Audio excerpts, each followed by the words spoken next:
Oke, halo guys. Hari ini saya akan bagikan pengalaman saya yang berkaitan dengan culture shock. Sebelum itu saya ingin perkenalkan, nama saya Prudensianung. Saya dari kelas 2019C.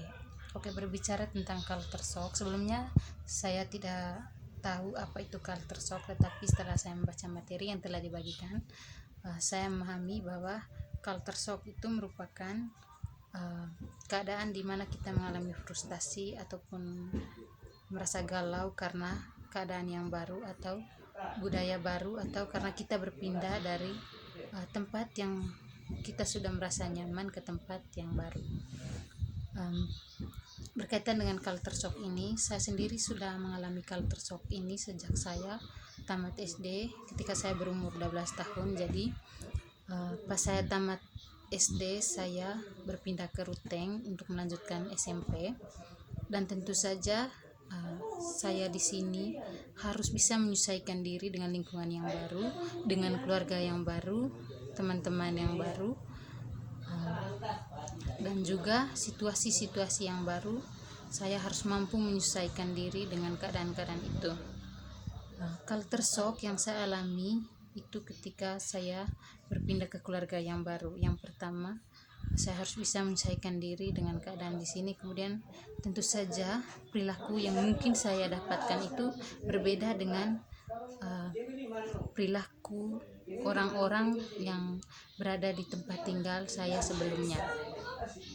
Di sini sesuatu yang saya harus lakukan itu harus sesuai dengan lingkungan yang baru.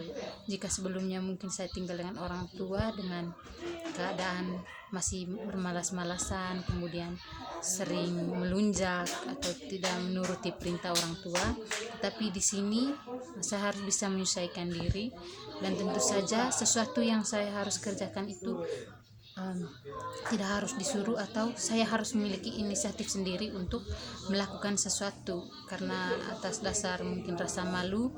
Kemudian harus bisa menyesuaikan diri dengan melihat apa yang mereka lakukan.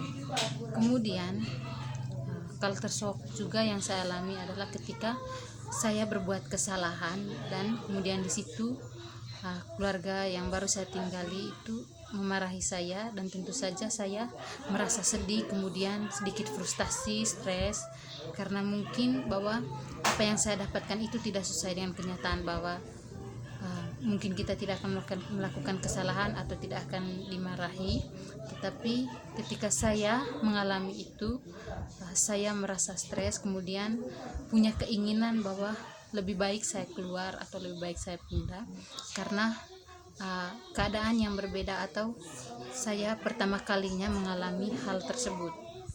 Kemudian ketika saya mengalami itu, tentu saja orang-orang di sekitar kemudian memberikan saran, dan itu yang membuat saya mampu bertahan dan menyesuaikan diri sampai sekarang. Kemudian culture shock juga yang saya alami itu ketika saya tamat SMP. Nah, ketika saya tamat SMP, saya berpindah lagi ke kota yang baru dan keluarga yang baru lagi. Jadi ketika saya masuk SMA, saya pindah ke Golobelu, dan tentu saja saya juga mengenal keluarga yang baru, kemudian situasi yang baru, keadaan-keadaan yang baru, dan perilaku-perilaku yang berbeda juga dari tempat sebelumnya. Pengalaman yang saya alami ketika saya pindah dari Ruteng ke Golobelu, karena sebelum saya masuk SMA saya istirahat dulu 1 tahun, jadi saya punya pengalaman bahwa saya menjaga anak kecil, dan anak kecil yang saya jaga itu saya jaga sejak umur 3 bulan. Jadi ketika saya merawat bayi tersebut, saya melihat, kemudian mengikuti dan meniru bagaimana cara orang tuanya merawat dia, dan secara perlahan-lahan saya pun menjadi bisa dengan sendirinya. Tetapi suatu ketika saya tidak sengaja menjatuhkan bayi tersebut dari tangannya saya. Ketika waktu itu kami sedang asik menonton, saya tidak tahu apa yang terjadi saat itu, tetapi adik itu jatuh ketika di pangkuan saya, dan saat itu tentu saja mamanya sangat marah, dan saya juga merasa shock dan takut. Kemudian saya berpikir bahwa saya mendingan pergi karena adanya pikiran bahwa saya tidak ingin menjadi beban bagi orang lain, atau saya tidak ingin menjadi membawa sial untuk orang lain. Saya berpikir demikian karena memang hal itu saya lakukan tidak sengaja, tetapi saya benar-benar merasa bersalah, dan di situ saya merasakan culture shock, yang pikiran saya mengatakan bahwa pasti orang-orang akan membicarakan saya, atau mereka pasti gosip tentang namanya saya atas kesalahan yang saya lakukan. Kemudian saat saya berpikir juga bahwa saya harus pergi dari situ, keluar dari situ, tapi mama sama bapaknya bayi tersebut melarang saya, dan mereka tetap minta saya untuk menjaga dia. Tetapi selama seminggu saya tidak berani menyentuh bayi tersebut karena masih trauma ketika dia jatuh gitu.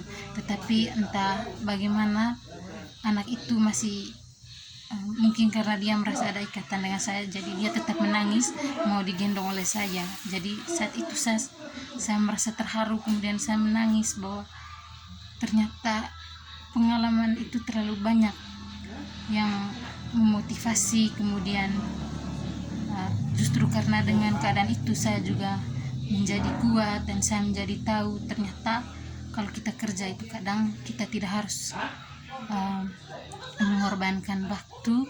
Kita tidak hanya mengorbankan waktu, energi, tetapi juga perasaan itu dicurahkan ketika kita bekerja. Kemudian culture shock juga yang saya alami ketika saya masuk SMA. Pertama kalinya masuk ke bangku sekolah, jadi saya bertemu dengan teman-teman yang memang dialeknya berbeda dengan saya.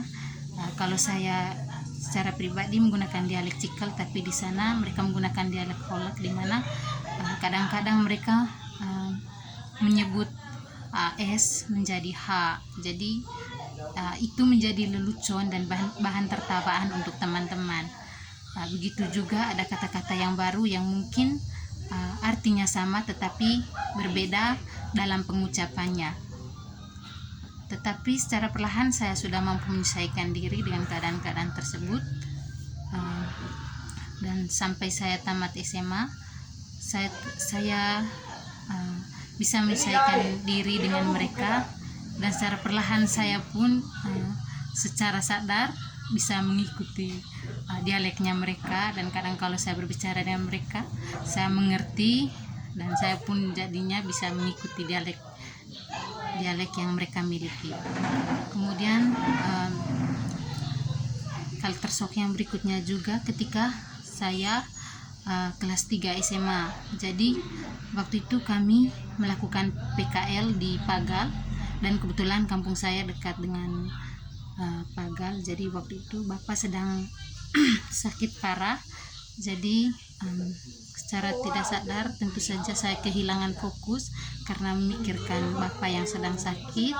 Kemudian jadinya tidak konsentrasi dengan belajar, dan sampai suatu ketika bapak sakit parah. Kemudian ada salah satu keluarga memberitahu saya. Jadi ketika saya di tempat PKL, jadi saya pulang ke rumah, dan saya merasa sedih ketika saya melihat keadaan bapak yang terbaring lemah di tempat tidur.